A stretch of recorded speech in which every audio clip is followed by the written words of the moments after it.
তখন ভালো উঠবে। আচ্ছা, ফুলটা ভালো হবে, ফুলটা ভালো হবে। কোন জায়গা থেকে এসেছেন আপনি? আমি নদিয়া শান্তিপুর থেকে এসেছি। নদিয়া শান্তিপুর? হ্যাঁ। আচ্ছা আচ্ছা, ওখানে আপনার বাতাসা নকুল দানা খুব প্রচুর চলে না? হ্যাঁ হ্যাঁ, আমাদের বাতাসা নকুল দানা ওখানে খুব চল আছে, এর জন্যই হাতে করতাম, এখন মেশিন নিচ্ছি যে হাতে আর পাড়া যাচ্ছে না, এর জন্য।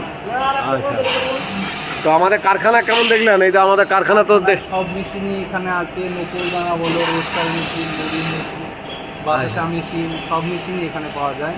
আচ্ছা, আপনাদের যা লাগবে অবশ্যই যোগাযোগ করবেন, আপনাদের সাথে অবশ্যই পেয়ে যাবেন। ঠিক আছে, আপনি বাড়ি নিয়ে যাচ্ছেন, বাড়ি যাওয়ার পরে আপনি একটা ভিডিও আমাদেরকে দিবেন। অবশ্যই। ঠিক আছে, আর কিছু প্রবলেম হলে আমরা তো আছি, তো ফোন করব। হ্যাঁ, আর এই নাম্বারটা নিয়ে নেবেন। আচ্ছা, ঠিক আছে, কারণ যদি কোনো অসুবিধা হয় এ অনেকটা সাপোর্ট করবে। আচ্ছা, ঠিক আছে, এ আপনার সুজয় হচ্ছে, দেখুন। আর